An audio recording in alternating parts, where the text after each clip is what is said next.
እንዴ ይሄንን ነገር ልነግራችሁ በጣም ቾክዬ ነበሩ ላኩ። ቴዲ አፍሮ ዘፈን አወጣ ሰምታችኋል? እና ምን ይሁን ሙስሊሞችን አይመለከት። እኔ እኮ እንደማይመለከተኛ አውቃለሁ። እኔ ዘመዶቼ ቢሞቱ ሁላ እንደዚህ አላለቅስም። በዚህ ዘፈን ያለቀሱ ህዝቦችን ባያችሁ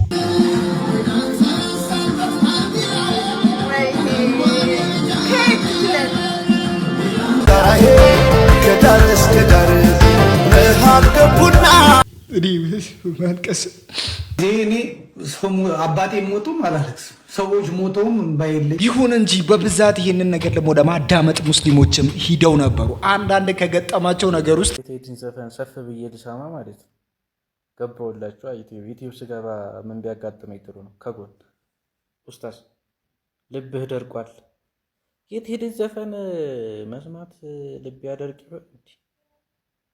ለማንኛውም እኔ ነገ እመለሳለሁ። ያው ዘግቻለሁ። እኔ ኡስታዝ የለውም። እንደዚህ ያጋጥሟቸውም ለቀው የወጡ አንዳንድ ሰዎች አሉ። እጅግ በጣም በሚያስገርም መልኩ ደግሞ ኮንሰርት ለማዘጋጀት ወደ ሳውዲ አረቢያ እየሄደች ነው። ኢና ሊላሂ ወኢና ኢለይሂ ራጂዑን። ሻኪራ በሚቀጥለው እሁድ በሳውዲ አረቢያ ጅዳ ትልቅ የሙዚቃ ኮንሰርት ይኖራታል። ሙሐመድ ቢን ሰልማን ሳውዲን የማዘመን ከፍተኛ ፕሮጀክት አንድ አካል የሆነው የሙዚቃ የፊልምና የመዝናኛ ተዋናዮችን ወደ ሳውዲ የማምጣት ስራ ተጠናክሮ ቀጥሏል። እኔ ሰውዬ ምን እንዳሰበ አላውቅም።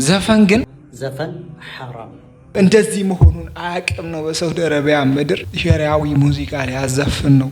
አልገባንም። ይገርማል እኮ መተው ነው። ሴት ልጅ ባሏን በማማለለው አጅር እንደምታገኝ ታውቃላችሁ? ከአላህ ፊት ከአላህ ዘንድ ወላሂ ሁሱ ይሄ ነገር እኮ መች ይገባቸዋል ብለን ነው። ይሄ አፋንተን እንጃ። አንዷ ግን ይሄ ነገር የገባት ሰርልኝ እሺ እኮ ኒካሰርልኝ አሁን ነው መንቀባረር መኪና አለሽ የሚለው ነው። መጠየቃችሁን እንዳትረሱ ወንዶች። አላስፈላጊ ሆነ ትግታ የ6 ሰዓት ሽሮን ማክል የምትንተከተክ ግን በአንዳንድ ሙስሊሞች ላይ ደግሞ የሚታየው አንዳንድ ስለ ምግባር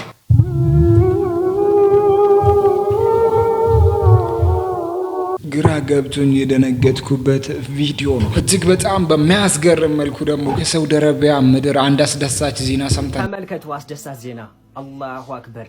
ይህ ጀግና ሼሃችን ባልተገባ መልኩ ለብዙ ጊዜያት በእስር ላይ እንደቆየ ሁላችንም እናስታውሳለን። ታዲያ ሼክ በድር አልመሻሪ ከእስር መፈታቱን እየሰማን ነው። አላሁ አክበር! ባልተገባ መልኩ ብዙ በእስር ላይ የሚገኙ መሻይኮች አሉ። እነሱም እንዲፈቱ ዱዓ እናደርግላቸዋለን።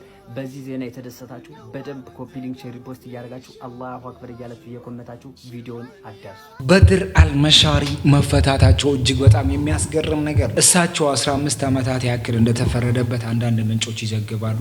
ያንን ነገር ደግሞ ሳይጨርሱ እንደወጡም እንግዲህ እየተነገረ ነው የሚገኘው። እጅግ በጣም በሚያስገርም መልኩ ደግሞ ሁላችንም የልጅነታችን እና ሁላችንም እናውቃቸዋለን ብዬ የምናስበው ሼክ ኻሊድ አልራሺድ 40 ዓመት ነው የተፈረደባቸው። ለሳቸውም አላህ ሱብሓነሁ ወተዓላ ያቀለለላቸውና ከዛ እንዲወጡ ነገሮችን እንዲያመቻችላቸው አላህ ሱብሓነሁ ወተዓላ እንጠይቃለን። ግን ለሁሉም ነገር አልሐምዱሊላህ ከዚህ ብልጥ ቃላው ኬቲ በጣል ብላችሁ ነው ለሁሉም ነገር አልሐምዱሊላህ።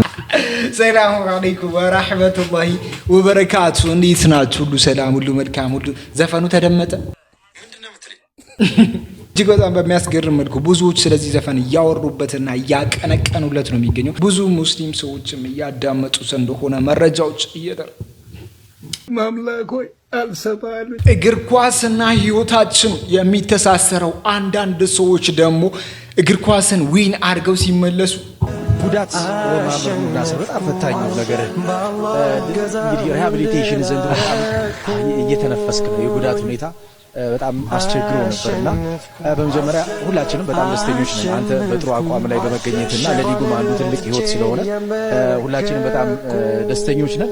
እስኪ ከጉዳት ነፃ መሆንና በህይወት ውስጥ የነበረውን አስቸጋሪ ጊዜ ያው ይገባኛል። በጣም አስቸጋሪ ጊዜ እንዳሳለፍ የቀኝ ጉልበት ላይ ኦፕሬሽን የተደረገበት ምልክት ይታየኛል። እስኪ ንገረኝ። አልሐምዱሊላህ ምን ማለት ነው? በጣም አስቸጋሪ ጊዜ ነው። እና ክላስ አስቸጋሪ ጊዜ ያሳለፍ እስኪ ንገረኝ። ሶሪ በጣም አይዞህ ማይሆን መስሎኝ ያኔ ለብዙ ጊዜ ተጎድቶ ከሜዳ ርቆ የነበረው ወንድማችን እጅግ በጣም በሚያስገርም መልኩ በተመለሰበት ጊዜ ራሱ ወደ አቋሙ ተመልሶ ተጫዋቾች ወደ አቋማቸው ለመመለስ ብዙ ጊዜ ሊፈጅባቸው ይችላል። 3-4 ጨዋታ ሊፈጅባቸው ይችላል። እሱ ግን ወዲያው አቋሙ ተመልሶ ወደ ነበረበት ተመልሶ ጎሎችን አስቆጥሮ ዊን አድርጎ ሲወጡ እጅግ በጣም በሚያስገርም መልኩ እንደዚህ በለቅሶና አልሐምዱሊላህ በማለት ብዙ ነገር ይናገራል ብዬ ተስፋ አደርጋለሁ። እጅግ በጣም በሚያስገርም እስራኤል ውስጥ ደግሞ ምን እየተከሰተ ነው? በእስራኤል ሰማይ አስደንጋጭ የተባለ ነገር ተከስቷል። ከትናንት ጀምሮ በደቡባዊ እስራኤል በምትገኘው የኒቲቮት ከተማ በ10 ሺዎች የሚቆጠሩ ንቦች በድንገት የከተማዋን ሰማይ በመውረራቸው ነዋሪዎች ከፍተኛ ድንጋጤ ውስጥ ገብተው ቤተሰብ ምን አይነት ጉድ ነው? ምንድን ነው እስራኤል ውስጥ እየተፈጠረ ያለው? ባለፈው ቁራዎች፣ አሁን ደግሞ ኒቦች፣ በሺዎች የሚቆጠሩት ኒቦች ዛሬ ከተማውን ወረዋል። ምን አይነት ጉድ ነው? አሁን ምን የሚሉት? አረ ለማለት በጣም ከባድ ነው። በእነዚህ ህዝቦች ምክንያትማ ገና ብዙ ነገር ሚስማር ያልዘነበው በጣም ጥሩ ነው። እጅግ በጣም በሚያስገርም መልኩ ደግሞ መስጊዶችን ለመስራት ጋዛን እንደዛ አወድማ መስጊዶችን እንደዛ አውድማ ስለ መስጊዶች ሳይሆን ከ50 ሺህ በላይ የሚሆኑ ህጻናት እንደዛ ተረፍርፈው ስጋቸው ለማውራት በሚከብድ መልኩ እንደ በግ ተንጠልጥሎ ካያችሁ እንደዛ ሆኖ ያሳለፉ ብዙ ህጻናትን ተመልክተናል። እጅግ በጣም በሚያስገርም መልኩ ህንጻው አሁንም ሊገነባ ይችላል። ሩሲያ ሁላ መስጊዶችን እገነባለሁ የሚል የወደሙ የፍልስጤም መስጊዶችን ሊገነቡ ነው ተባለ። የራሻው ፕሬዝዳንት ቭላድሚር ፑቲን በእስራኤል ጥቃት የፈረሱ የፍልስጤም መስጊዶች እንደሚገነቡ ተናገረ።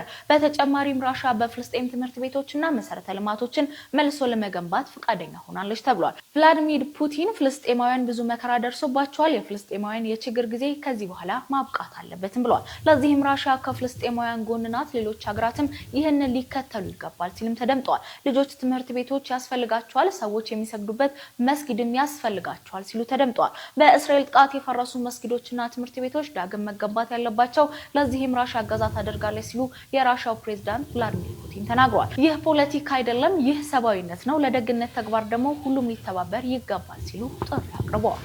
የሚያሳዝነው እዛ ውስጥ ለተረፈረፉ ህጻናት እንጂ ህንፃ ወይም ደግሞ መስጂዶች አሁንም ቢሆኑ ይገነባሉ። ግን ለሞቱት ህጻናትና ለሞቱት ትላልቅ ሰዎች አላህ ሱብሓነሁ ወተዓላ ረህመት ያርጋቸው። ታናሽ ወንድሜ ይመታለው ብዬ ሲመታኝ ምንድነው ገብታ አጥና ማንን ነው አጥና የምትለው? አንተ ነው አጥና ይያል ኢዳተ ጆሮ እንዳላቃጠለዳ አጥና ምን አይላል እንዴ? ማን ነው እንዴ? ምንድነው የምትኮሳተረው? ምንድነው የምትኮሳተረው? ሌላ ሰው አለ ከዚህ ጋር እንዴ? ታላቅ ወንድም ምን ረሳው እንዴ? ኢድ ታላቅ ምናን አትበል። ሰማኝ ታላቅ ምናን አንተ ቦለታ በተበልታለህ እኮ። አረ አትጩ። ሰማኝ ድምጽ እንዳልሰማው እሺ። ምን ተንጫጫለህ? እንዳንተ ከፈለክ ከመይነች አስጣለች። ባለፈውም ታውቃለህ እና ትወጋለህ፣ ትረስጣለህ። ቁጭ በል እያልኩህ አይደለም እንዴ? ቁጭ በል አትጩ። ጸጥ እሺ፣ ጸጥ በል።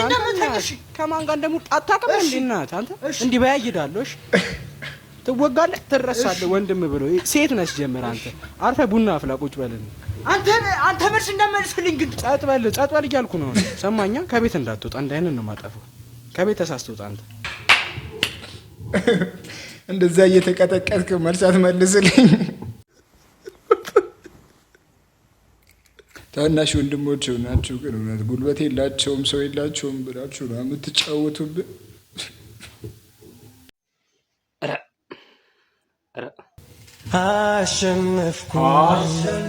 አሸነፍኩ በአላህ እገዛ ሁሉን ድል አረኩኝ። አሸነፍኩ ሸይጣንን ረትቼ ያንበረከኩ ማይሆን መስሎኝ ያኔ ሲበረታ ሌቱ አይነጋም አሰመከቱ ያኔ መታገሴ ሐዘኔን መቻሌ ስኬት ዳርጎኛል አወይ መታደሌ አሸነፍኩ። ያው እንግዲህ ዛሬ በሁለት እግሬ ነው የቆምኩት ያለ ክራንችና ትንሽ ፍርሃት አለብኝ። እሱን ፍርሃት ደግሞ አላህ ያስቆምልኝ። ምክንያቱም ቀስ በቀስ ነው እንቁላል በእግሯ የምትሄዱ ትላለች እናቴና ያው እኔም እንደ እንቁላሏ ቀስ በቀስ እየሄድኩ ነው ያለው። ባይ ወዳቸዋለሁ። እጅግ በጣም ተደስተናል። እህታችን ቀስ በቀስ እንግዲህ ከካንሰር ነፃ ሆና እንደዚህ በእግር መሄድ መቻሏ እጅግ በጣም የሚያስገርም ነው። ሴት ልጅ ባሏን በማማለለው አጅር እንደምታገኝ ታውቃላችሁ? ከአላህ ፊት ከአላህ ዘንድ ወላሂ አጅር ታገኛላችሁ። ባል ለሚስቱ ሚስት ለባሏ ደስታን መፍጠራቸው ደስታን ያስገኛል አይደል? ከዚያ መካከል አንደኛው ምንድነው ፏ ብትን ብላ ባሏን እርሷን እንዲወድ አይነት ነገር ውስጥ በማስገባቷ ብዙ ሴቶች ከባላቸው ፊት ተውበው መቅረብን አጅር አያስቡበትም ከአላህ ዘንድ። ባልን ማስደሰት ትልቅ አጅር አለው። ባል ሚስቱን ማስደሰቱ ትልቅ አጅር አለው። ግን ይሄንን አያስቡትም። የሚያስቡት ምንድነው እሱን ማስወደዷ ከእርሱ ዘንድ መወደዷ ነው። አንዳንዴ ይህን ነገር ረስታችኋል። ለብዙ ትዳር ፍቺ የሆነው ይሄ ነገር ነው። አንቺ ቤት ውስጥ በድሮ ልብሶች የሰው ህይወት ላይ ዘው እነዛ ለመጣል ያሰብሻቸውን ልብሶች ለብሰሽ እየወጣ ምን አባህን ሳገባህ። ነገር ግን ይህንን ነገር ከሰሙ በኋላ ግን አንዳንድ ሴቶች ቀልብ ገዝተዋል። እሰርልኝ እሺ እኮ ኒካ ሰርልኝ፣ ኒካ ሰርልኝ። እሺ የቱ ጋር ነው የሚታሰረው? የቱ ጋር ነው የሚታሰረው? ሙባረክ ታሳብደኝ ነው እንዴ? እንዳለኝ እሺ አልኩሽ እኮ ኒካ ሰርልኝ። ሽማግሌ ላክ፣ ኒካ ሰርልኝ። እሺ የት አለ? የቱ ጋር ነው የሚታሰረው? አሳይ። እየቀለድክብኝ ነው። ለምንም ቀለ እሺ አልኩሽ እኮ ይኸው ቀለበት አልኩኝ። እሺ ቀለበት አደረኩ። እሺ ኒካ። እሺ እየቀለድክብኝ ነው። እኔ እየቀለድኩ አይደለም። እሺ የቱ ጋር ነው የሚታሰረው? ንገሪኝና ልሰርልሽ። ቤተሰቦች ጋር ደውል፣ ኒካ ማሰር እፈልጋለሁ በላቸው። ኒካ ሰርልኝ፣ መኖር እንችላለን። ሙባረክ የፈለገውን ነገር ይደርሳል። አለበለዚያ ነው የምለው። እሺ እዚህ ጋር ነው እንደሰለሽ የምትፈልጊው? አሁን በቃ ደውልላቸው። እሺ የቱ ምን አይነት ኒካ ነው? ደውልና ኒካ እሰሩልኝ በላቸው። ወይኔ ባላ ሙባረክ እየቀለድኩ አይደለም፣ አታሳብደኝ። ነው የምለው። እኔ አብዳለሁ፣ ተመልሼ ቤት መግባት አልችልም። ሙባረክ እሺ ይኸው ልሰርልሽ። አሁን ደውልላቸው በቃ። ነው የምለው። አንቺ በረጋቤት እንደሱም ከባድ ነው ሰውን እንዴ ዶክተር። አንቺም ደግሞ አታልቅሽ። ያው ግራ ገባኝ እኮ ምን ልበላውን። ንገረው፣ በእናትህ ንገረው። ስንት ነገር ጥዬ እንደመጣው ንገረው። ከቤተሰቦቼ ወጥቼ እንደመጣው ንገረው። በሱ ምክንያት ገባክ? ማንኛውም ነገር የፈለገው ነገር እኮ ይደርሳል። እኔ እኮ ኒካ እሰርልኝ ያልኩት። እሺ አሁን እንደዚህ ተንበርክካችሁ የማትጠይቁ ሴቶች ካላችሁ ያው ሀጅሩ እንደሚቀርባችሁ ልነግራችሁ ፈልጋለሁ። ሀጅሩ ቀረ ማለት ደግሞ ብዙ ስለምትቸገሩ እዛ ስትሄዱ ብዙ ችግሮች ስለሚያጋጥማችሁ ለዛ ነገር ደግሞ ስንቆች ስለሚጠፉ አሁን እዚህ ጋር ብትንበረከኩ በጣም ቀላል ስለሆነ ባጭሩ ብትንበረከኩ ምን ይመስላችኋል? ምንድን አላደርግም። ዛሬም በአክሱም ከተማ ሙስሊሞች ሲደበደቡ ነው የዋሉት። እዚህ ጋር እንደምትመለከቱት እኚህ በእድሜ የገፉ አባታችን ኡስታዝ ናቸው። ቁጭ ብለው እየቀሩ ባሉበት ሁኔታ ላይ ነው 5 የሚሆኑ ግለሰቦች በሞተር መጥተው ቀጥቅጧቸው። እዚህ ጋር እንደምትመለከቱት ይህንንም ወንድማችንን ተመልከቱት። ከፍተኛ ጉዳት አደርሰውባቸው ነው የሄዱት። እንግዲህ አንዳንድ ካባ ለባሾች ምንም ሳያፍሩ እየወጡ የአክሱም ሙስሊሞች ላይ ምንም አልደረሰም የሚሉት ተመልከቱ። የአክሱም ሙስሊሞች ላይ ይህንን ግፍ እየፈጸሙ ያሉ ጽንፈኛ አካላቶች ከዚህ በፊትም ከንቲባውን ጨምሮ የደህንነት ቢሮ እነማን እንደሆኑ ነግሬያቸዋለሁ። ይሄኛው ነው አንደኛው። እዚህ ጋር የምትመለከቱት ግለሰብ ነው ዛሬ እኚህን አባት ቀጥቅጦ ጉዳት አድርሶባቸው የሄደው። ሌሎቹም አሉ፣ እነሱም በየተራ እነግራችኋለሁኝ። አሁንም ከሆነ ግን የአክሱም ሙስሊሞች ትግላችሁን ቀጥሉ። የምትታገሉት ለመጪው ትውልድ ነው። መጪው ትውልድ አሁን እናንተ የምታዩትን መከራ እንዳያይ ነው። ታገሉ። ሊደበድባችሁ ሊገላችሁ የሚመጣን ጽንፈኛ ቢያንስ መከላከል እንኳን ቢያቅታችሁ ፊቱን በካሜራ አንስታችሁ ህዝብ እንዲያውቀው አድርጉ። በስልካችሁ መረጃ ያዙ። የቪዲዮም ይሁን የፎቶም ይሁን ያዙ። የሚፈጠሩትን እያንዳንዳቸውን ድርጊቶች ሳትንቁ እያንዳንዱን ድርጊት በካሜራችሁ ወስዱ። ምናልባት መስዋዕትነት ሊያስከፍላችሁ ይችላል፣ ግን ጥቅሙ ትልቅ ስለሆነ መረጃ ያዙ። አላህ ሱብሓነሁ ወተዓላ ደግሞ ነስሩን ቅርብ ያደርግልናል። እንግዲህ ያኔ በቅርቡ ካባ ለብሶ ቪዲዮ የሰራብኝ አባት ምንም አይነት መልስ አልሰጠኝም። በዛ ጉዳይ ላይ ይመለስበታል። አሁን ልመናው ይብቃ የሚሉ አንዳንድ ግለሰቦችም እየተነሱ ነው። ብዙ ጊዜ ለምነናል፣ መንግስትንም ጠብቀነዋል። አሁን ግን የራሳችንን እርምጃ እንወስዳለን እያሉ ነው። አሁን የሚጮህበትና ተክቢራ የሚባልበት ጊዜ አይደለም። የሃይማኖት መሪዎች፣ ቄሶች፣ መሎክሼዎች፣ መሪጌታዎች በየቤተ ክርስቲያኑ ሙስሊሞችን ፊት ለፊት ላይ ስታያቸው በሏቸው እየተባሉ እየተሰበኩ ነው አክሱም ውስጥ። ስለዚህ ሊመታ አደጋ ሊያደርስብህ የመጣን አካል ፊት ለፊት ቁመ እንዳታየው በለው፣ አጋድመው። አንተም ወንድ ነህ፣ እነሱ ወንድ ናቸው። ሰላም አብረን መኖር ይሻላል የዛ ጊዜ አልፏል። እነሱ በየቀኑ በየሌሊቱ ሴራቸውን እያሴሩ ሙስሊሞች ላይ አደጋ ለማድረስ ነው እየተሸኳሸኩ ያሉት አክሱም ውስጥ። ስለዚህ ወደ ኋላ የምትሉበት ጊዜ አይደለም። በለው፣ አጋድመው። አብረን መኖር ይሻላል አለፈ የዛ ጊዜ። አፍንጫውን እያልክ አጋድመው። ምንም የሚመጣ ነገር የለም። አላህ ጋር ታገኘዋለህ። ነገሩ ይከብዳል። ሰላም ፈላጊው ማን እንደሆነ እንግዲህ እየታየ ያለበት ሁኔታ ነው። አሸባሪ ማን እንደሆነ እየታየ ያለበት ሁኔታ ነው። እንደዚህ አድርጓቸው፣ እንደዚህ እናንተ እንደብድበው እነዚህ ሰዎች እንግዲህ እናንተ እንደዚህ ተመልሳቸው ብታረጉ አሸባሪ የሚል ቅጥያ ስም የሚሰጥበት ሀገር እየሆነ ነው። በዚህ ስም ለመጥራትም ደግሞ ምንም አይነት እፍረት የሌላቸው ሰዎች ናቸው እነዚህ። እጅግ በጣም በሚያስገርም ደግሞ እኛ አባት እናንተ አንድ ነገር ግን እንድታውቁት የምፈልገው ነገር ምን እንደሆነ ታውቃላችሁ? ይሄን የምትፈጽሙ ይሄንን ከአውሬ በታች የሆነን ስነ ምግባር የምትፈጽሙ አንድ ነገር ልንገራችሁ፣ አስረግጬ የምነግራችሁ፣ አብሯችሁ ለበላው፣ አብሯችሁ ለኖረው፣ አብሯችሁ የእናንተን ባህል አብሯችሁ ለሚፈጽመው፣ የራሳችሁን ቋንቋ ለሚናገረው ያልሆናችሁ ለማንም አትሆኑ። ለራሳችሁ ሰው ያልሆናችሁ ለማንም አትሆኑ። ይሄንን ወቁ።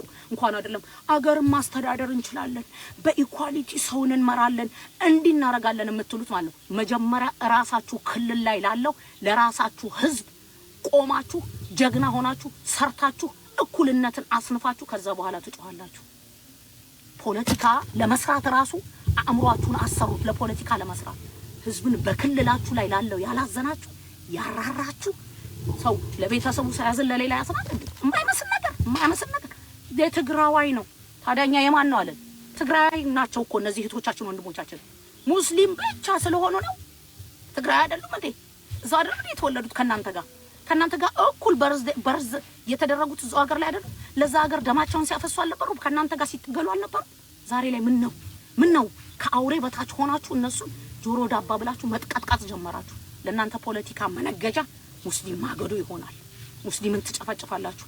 ኢትዮጵያ ላይ ያለ ሙስሊም ቁጭ ብሎ አይመለከትም፣ ግን ለህዝቡ ሰላም ይጨነቃል፣ ለተቸገረው ህዝብ ያስባል።